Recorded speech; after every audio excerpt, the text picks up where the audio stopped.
The period between ages 16 and 29 is known as the Transitional Age Youth, or TAY, epoch.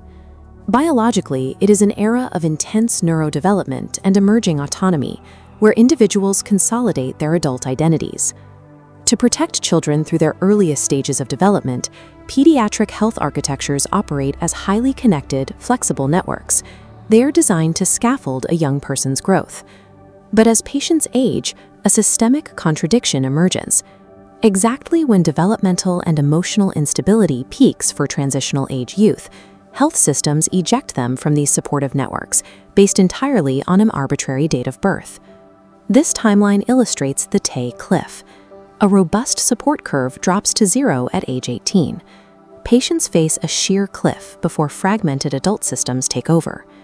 By expecting strict, rigid conformity from patients who require flexibility, this architecture sets young adults up for failure. Because adult mental health systems rely heavily on institutional gatekeeping and waitlists, youth in crisis lose access to preventative care. They are forced to use emergency departments as their primary entry point. This chart plots cath data showing a 61% spike in emergency visits and 60% spike in hospitalizations for youth mental health over 10 years. We must read this accurately. Massive patient volume squeezing through an emergency gateway indicates structural access failure, not individual failures. Bridging the TAY Cliff requires health systems to integrate a non-clinical engine designed specifically for functional recovery. That mechanism is formal, youth-led vocational peer support. Surviving the transition to adulthood requires health systems to shift their architectural focus. They must move away from enforcing institutional isolation and actively build community belonging. Formal peer support operates within strict parameters. According to a health technology review, it must be delivered by structured organizations using trained workers with shared lived experience in mental health. This formal architecture differs strictly from informal mutual aid. Mandated training provides a framework that safeguards the peer workers and guarantees a standardized equity of care for the users. The approach operates entirely on the recovery model. This framework shifts the objective away from clinical eradication of symptoms, focusing instead on helping individuals recover a high quality of life. This diagram compares a traditional clinical hierarchy with a peer-based approach. On the left, the clinical dyad relies on top-down authority.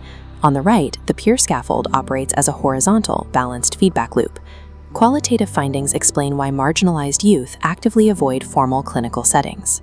Patients report high levels of self-stigma, institutional trauma, and irrational fear that clinicians will pathologize severe distress, like suicidal ideation. The horizontal peer scaffold bypasses these specific institutional barriers. When a worker shares their lived experience, they inherently normalize distress. This creates immediate psychological safety in a way that formal clinical settings often dismantle. To understand the utility of the peer scaffold, we have to look at the specific crisis of functional disruption during the TA epoch, rather than focusing solely on symptom management.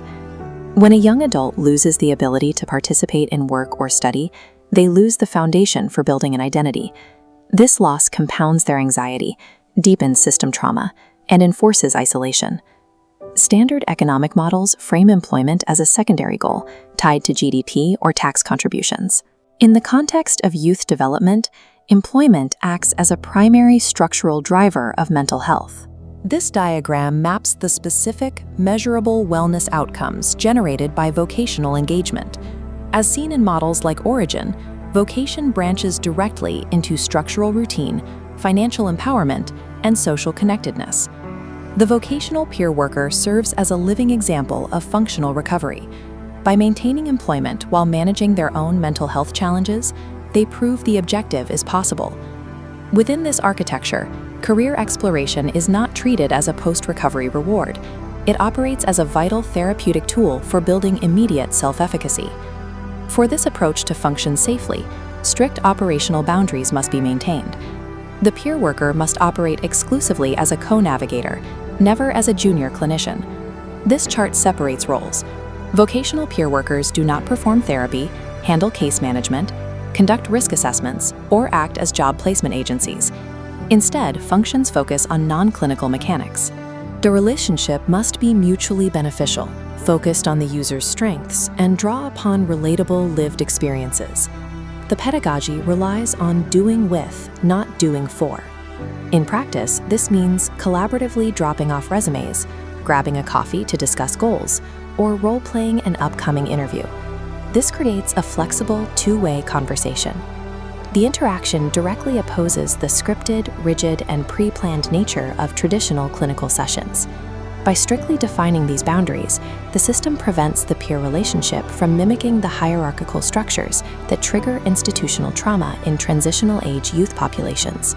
Youth service users consistently report immediate relief when interacting with someone who authentically normalizes their circumstances and validates their specific reality. The peer workers' transparency about their own imperfections and ongoing bad days actually bolsters their credibility. The service user sees an accurate reflection of recovery, rather than an idealized clinical standard. Crucially, the youth service user retains absolute control over the process. They direct the pace, establish the goals, and enforce the boundaries of the relationship. By removing the pressure of clinical risk management and transferring control directly to the youth, this relational scaffold restores agency and self-determination. Traditional clinical interventions remain necessary for acute stabilization, but they are structurally insufficient on their own to handle the complexities of this developmental epoch. This timeline returns us to the systemic gap. Pediatric support vanishes, and adult systems fail to catch transitioning youth. Formal peer support spans this gap, securely connecting the pediatric timeline directly to a stable adult vocational timeline. This scaffold safely routes transitioning youth directly into community belonging and vocational stability, successfully bypassing the emergency department bottleneck entirely. Integrating processed lived wisdom into modern healthcare architecture produces a system that accounts for the biological and social realities of young adulthood.